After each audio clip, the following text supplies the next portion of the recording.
ஓம் சாந்தி. Murali date 10/5/2024. காலை முரளி பாப்தாதா மதுபன்.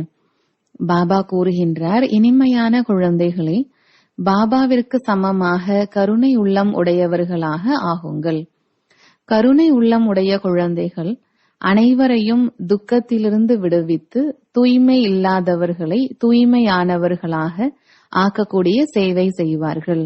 கேள்வி: முழு உலகமும் எதை கேட்கின்றது? அதை தந்தையை தவிர வேறு யாரும் நிறைவேற்ற முடியாது. பதில்: முழு உலகமும் அமைதி மற்றும் சுகம் கிடைக்க வேண்டும் என்று கேட்கிறது. அனைத்து குழந்தைகளின் அழைப்பை கேட்டு தந்தை வருகின்றார். பாபா எல்லையற்றவராக இருக்கின்றார். ஆகையால்தான் எனது குழந்தைகளை எவ்வாறு துக்கத்திலிருந்து சுகமானவர்களாக ஆக்குவது என்ற ஆர்வம் அவருக்கு அதிகமாக இருக்கின்றது. பாபா கூறுகின்றார், குழந்தைகளே, பழைய உலகமும் கூட என்னுடையதாகும். அனைவரும் எனது குழந்தைகள். அனைவரையும் துக்கத்திலிருந்து விடுவிப்பதற்காக நான் வந்திருக்கின்றேன். நான் முழு உலகிற்கும் எஜமானனாக இருக்கின்றேன். இதை நான் தான் தூய்மை இல்லாத நிலையிலிருந்து தூய்மையாக ஆக்க வேண்டும். ஓம் சாந்தி. குழந்தைகளை தந்தை தூய்மையானவர்களாக ஆக்கிக் கொண்டிருக்கின்றார். ஆகையால் தந்தையின் மீது கண்டிப்பாக அன்பு இருக்க வேண்டும். சகோதரன் மீது அன்பு வைத்திருப்பது சரிதான். ஒரு தந்தையின் அனைத்து குழந்தைகளும் உள்ளுக்குள் சகோதரனாக இருக்கின்றீர்கள். ஆனால் தூய்மையாக்க கூடியவர் ஒரே ஒரு தந்தைதான். ஆகையால் தான் அனைத்து குழந்தைகளுக்கும் ஒரு தந்தையிடம் மட்டுமே அன்பு இருக்கின்றது. தந்தை கூறுகின்றார், குழந்தைகளே, என் ஒருவனை மட்டும் நினைவு செய்யுங்கள். நீங்கள் சகோதரன் என்பது சரிதான். உங்களுக்குள் பார்க்கடல் போன்று கண்டிப்பாக இருப்பீர்கள். ஒரு தந்தையின் குழந்தைகளாக இருக்கின்றீர்கள். ஆத்மாவில்தான் அந்த அளவிற்கு அன்பு இருக்கின்றது. தேவதைக்கான பதவியை பிராப்தியாக அடைகின்றீர்கள் எனில் உங்களுக்குள் மிகவும் அன்பாக இருக்க வேண்டும். நாம் சகோதரர்களாக ஆகின்றோம். தந்தையிடமிருந்து ஆஸ்தி அடைகின்றோம். தந்தை வந்து கற்றுத்தருகின்றார். புரிந்து கொள்ளக்கூடியவர்கள் இது பாடசாலை அல்லது மிக பெரிய பல்கலைக்கழகம் என்று நினைக்கின்றனர். தந்தை அனைவருக்கும் திருஷ்டி கொடுக்கின்றார் அல்லது நினைவு செய்கின்றார். எல்லையற்ற தந்தையை முழு உலகிலும் உள்ள அனைத்து மனித ஆத்மாக்களும் நினைவு செய்கின்றனர். பழையதோ புதியதோ முழு உலகமும் தந்தையினுடையது ஆகும். புது உலகம் தந்தையினுடையது எனில் பழையதும் இருக்காதா என்ன? தந்தைதான் அனைவரையும் தூய்மையாக்குகின்றார். பழைய உலகமும் என்னுடையதாகும். முழு உலகிற்கும் எஜமானன் நான் தான். நான் புது உலகில் ராஜ்யம் செய்யாமல் இருக்கலாம், ஆனால் அதுவும் என்னுடையதுதான். எனது குழந்தைகள் எனது இந்த மிகப்பெரிய வீட்டிலும் மிக சுகமாக இருக்கின்றனர். பிறகு துக்கத்தையும் அடைகின்றனர். இது விளையாட்டு. இந்த முழு எல்லையற்ற உலகமும் எனது வீடாகும். இது பெரிய மேடை. முழு வீட்டிலும் எனது குழந்தைகள் இருக்கின்றனர் என்பது தந்தைக்கு தெரியும். முழு உலகையும் பார்க்கின்றார். அனைவரும் சைத்தன்யமானவர்களாக இருக்கின்றீர்கள். அனைத்து குழந்தைகளும் இந்த நேரத்தில் துக்கமானவர்களாக உள்ளனர். ஆகையால் பாபா எங்களை சீச்சி துக்கமான உலகிலிருந்து அமைதியான உலகிற்கு அழைத்து செல்லுங்கள், அமைதி கொடுங்கள் என்று அழைக்கின்றனர். தந்தையை தான் அழைக்கின்றனர். தேவதைகளுக்கு இப்படி கூற முடியாது. அனைவருக்கும் அவர் ஒருவரே தந்தையாக இருக்கின்றார். அவருக்கு முழு உலகை பற்றிய கவலை இருக்கின்றது. எல்லையற்ற வீடு. இந்த எல்லையற்ற வீட்டில் அனைவரும் இந்த நேரத்தில் துக்கமானவர்களாக உள்ளனர் என்பது தந்தைக்கு தெரியும். ஆகையால் அமைதி கொடுங்கள், சுகம் கொடுங்கள் என்று கேட்கின்றனர். 2 பொருட்களை கேட்கின்றனர் அல்லவா? நாம் எல்லையற்ற தந்தையிடமிருந்து சுகத்திற்கான ஆஸ்தி அடைந்து கொண்டே இருக்கின்றோம் என்பதை இப்பொழுது தெரிந்திருக்கின்றீர்கள். தந்தை வந்து நமக்கு சுகமும் கொடுக்கின்றார், அமைதியையும் கொடுக்கின்றார். சுகம் சாந்தி கொடுக்கக்கூடியவர்கள் வேறு யாரும் கிடையாது. தந்தைக்குத்தான் கருணை ஏற்படுகின்றது. அவர் எல்லையற்ற தந்தை. நாம் பாபாவின் குழந்தைகள் தூய்மையாக இருந்த பொழுது மிகவும் சுகமானவர்களாக இருந்தோம். இப்பொழுது அசுத்தமாக ஆனதால் துக்கமானவர்களாக ஆகிவிட்டோம். காம சிதையில் அமர்ந்து கருப்பாக தூய்மை இழந்தவர்களாக ஆகிவிடுகின்றோம். எந்த தந்தை அந்த அளவிற்கு உயர்ந்த பதவியை கொடுத்தாரோ அந்த தந்தையை மறந்து விடுகின்றோம். நீங்கள்தான் தாய் தந்தை என்று பாடவும் செய்கின்றீர்கள். சுகமான பூமியாக இருந்தது, அதை நீங்கள் மீண்டும் அடைந்து கொண்டிருக்கின்றீர்கள். ஏனெனில் இப்பொழுது துக்க உலகமாக இருக்கின்றது. இது தமோபிரதான உலகமாகும். விஷ கடலில் புரண்டு கொண்டிருக்கின்றனர். புரிந்து கொள்வது எதுவும் கிடையாது. நீங்கள் இப்பொழுது அறிந்து கொண்டீர்கள். இது கொடூரமான நரகம் என்று நீங்கள் இப்பொழுது நினைக்கின்றீர்கள். இப்பொழுது நீங்கள் நரகவாசிகளா அல்லது சொர்க்கவாசிகளா என்று தந்தை குழந்தைகளிடத்தில் கேட்கின்றார். யாராவது இறந்துவிட்டால் சொர்க்கவாசி ஆகிவிட்டார் என்று உடனேயே கூறிவிடுகின்றனர். அதாவது அனைத்து துக்கங்களிலிருந்தும் தூரமாகிவிட்டார். பிறகு நரகத்தின் பொருட்களை ஏன் படைக்கின்றீர்கள்? இதையும் புரிந்து கொள்வது இல்லை. தந்தை வந்து சொர்க்கத்தை ஸ்தாபனை செய்கின்றார். குழந்தைகளாகிய உங்களுக்கு ராஜயோகத்தை கற்பிக்கின்றார். தந்தை கூறுகின்றார், இனிமையான குழந்தைகளே, நான் உங்களுக்கு இந்த ஞானத்தை கூறுகின்றேன். என்னிடத்தில்தான் இந்த ஞானம் இருக்கிறது. நான் ஞான கடலாக இருக்கின்றேன். இது சாஸ்திரங்களின் அத்தாரிட்டி என்று கூறுகின்றார். ஆனால் அவர்களும் ஆத்மாக்கள் தானே என்பதை புரிந்து கொள்வதில்லை. தந்தையை பற்றியும் தெரிந்திருக்கவில்லை. உலகிற்கே எஜமானர்களாக ஆக்கக்கூடிய தந்தையை கல் முட்களில் அனைத்திலும் இருப்பதாக கூறுகின்றனர். வியாச பகவான் என்னென்ன விஷயங்களை எழுதி வைத்து விட்டார்? மனிதர்களுக்கு எதுவும் தெரிவதில்லை. முற்றிலும் அனாதைகளாக ஆகி தங்களுக்குள் சண்டையிட்டுக் கொண்டே இருக்கின்றனர். படைக்கக்கூடிய தந்தை மற்றும் படைப்பின் முதல் இடைக்கடையை பற்றி யாரும் அறியவில்லை. தந்தை தனது மற்றும் படைப்பின் முதல் இடைக்கடைக்கான ரகசியத்தை புரிய வைக்கின்றார். வேறு யாரும் கூற முடியாது. யாரை ஈஸ்வரன் பகவான் படைப்பவர் என்று கூறுகின்றீர்களோ அவரை தெரிந்திருக்கின்றீர்களா என்று நீங்கள் யாரிடத்தில் வேண்டுமென்றாலும் கேளுங்கள். கல் முட்களில் இருப்பது என்று கூறுவதுதான் அறிவது என்று பொருளாம். முதலில் தன்னை அறிந்து கொள்ளுங்கள். மனிதர்கள் தமோ பிரதானமாக இருப்பதால் மிருகங்கள் போன்ற அனைத்தும் தமோ பிரதானமாக இருக்கின்றன.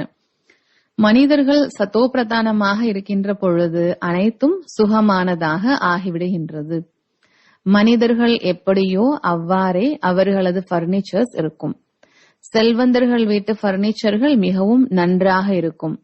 நீங்கள் முற்றிலும் சுகமானவர்களாக உலகிற்கே எஜமானர்களாக ஆகின்ற பொழுது உங்களிடம் உள்ள ஒவ்வொரு பொருளும் சுகமானதாக இருக்கும். அங்கு துக்கம் கொடுக்கும் பொருள் எதுவும் இருக்காது. இந்த நரகமே அழுக்கான உலகமாகும். பகவான் ஒரே ஒருவரே. அவர் பதீத பாவனனாக இருக்கின்றார் என்பதை தந்தை வந்து புரிய வைக்கின்றார். சொர்க்கத்தை ஸ்தாபனை செய்கின்றார். சர்வ குணங்கள் நிறைந்தவர்கள் என்று தேவதைகளின் மகிமை பாடுகின்றனர். கோவில்களுக்கு சென்று தெய்வங்களை புகழ்ந்தும் தன்னை நிந்திக்கவும் செய்கின்றனர். ஏனெனில் அனைவரும் பிரஷ்டமானவர்களாக இருக்கின்றனர். சிரேஷ்டாச்சாரி சொர்க்கவாசிகளாக இருக்கக்கூடியவர்கள் இந்த லக்ஷ்மி நாராயணன் ஆவர். அவர்களையே அனைவரும் பூஜை செய்கின்றனர். சந்நியாசிகளும் செய்கின்றனர். சத்யுகத்தில் இவ்வாறு ஏற்படுவது கிடையாது. உங்களது சந்நியாசம் எல்லையற்றதாகும். எல்லையற்ற தந்தை வந்து எல்லையற்ற சந்நியாசம் செய்விக்கின்றார். அது ஹடயோகம், எல்லைக்குட்பட்ட சந்நியாசம். அந்த தர்மமே தனி. தந்தை கூறுகின்றார், நீங்கள் உங்களது தர்மத்தை மறந்து பிற தர்மங்களுக்கு சென்று விட்டீர்கள். உங்களது பாரதத்தின் பெயரையே ஹிந்துஸ்தான் என்று வைத்து விட்டீர்கள். மேலும் ஹிந்து தர்மம் என்றும் கூறிவிட்டீர்கள். உண்மையில் இந்து தர்மத்தை யாருமே ஸ்தாபனை செய்யவில்லை. முக்கிய தர்மம் 4.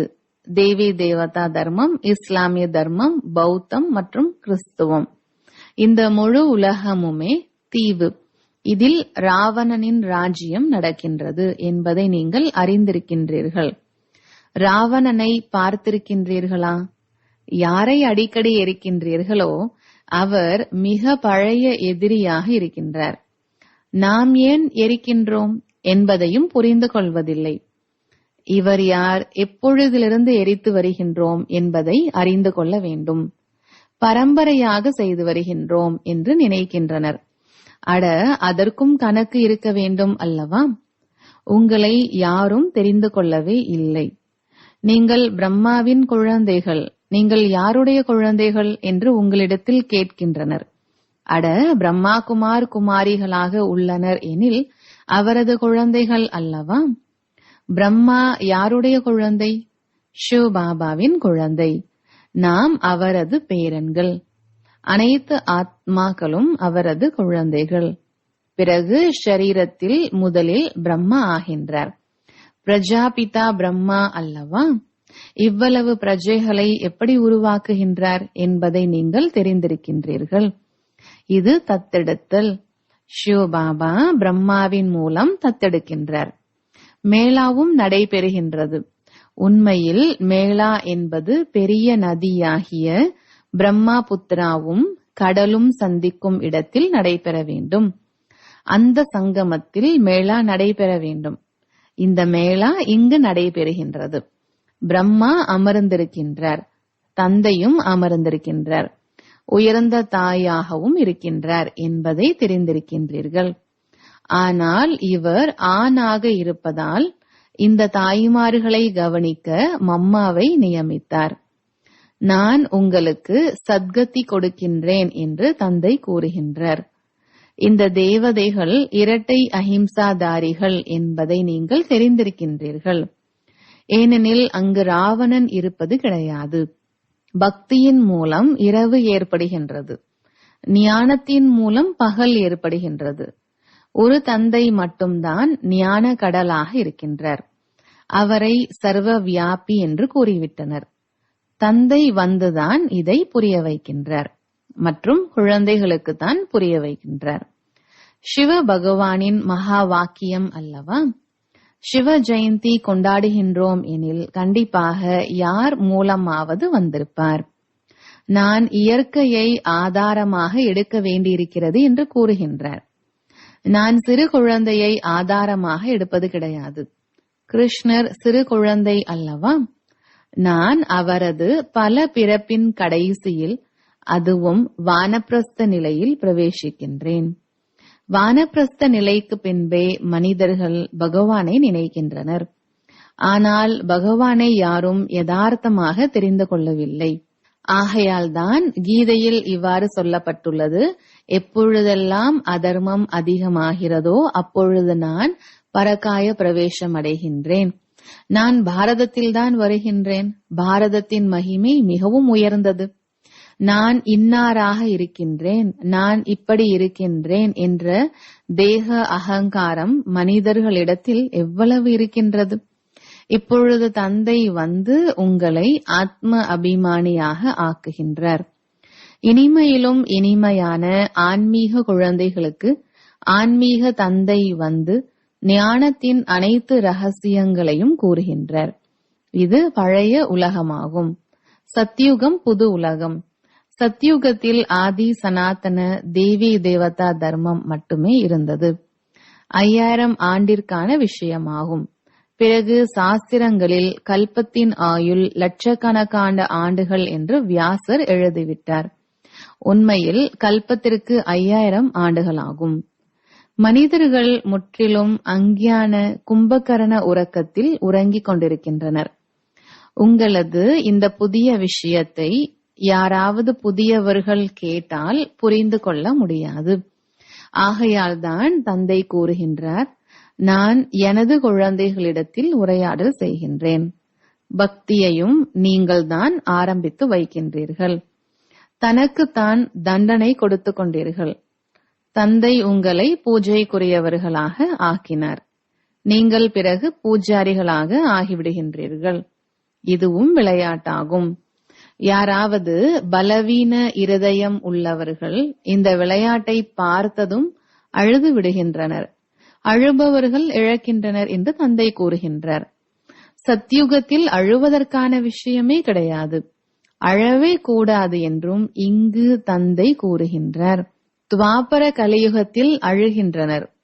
வரும் நாட்களில் யாருக்கும் அழுவதற்கும் நேரம் இருக்காது. எதிர்பாராமல் திடீரென இறந்து கொண்டே இருப்பார்கள். ஐயோ கடவுளே என்றும் கூற முடியாது. சிறிதும் துக்கம் ஏற்படாதது போன்று விநாசம் உண்டாகும். ஏனெனில் மருத்துவமனை போன்றவைகள் இருக்காது. ஆகையால் அப்படிப்பட்ட விநாச பொருட்களை உருவாக்குகின்றனர். ஆக தந்தை கூறுகின்றார், ராவணன் மீது வெற்றியடைய செய்வதற்காக நான் குரங்கு சேனைகளாகிய உங்களை சேர்த்துக் கொள்கின்றேன்.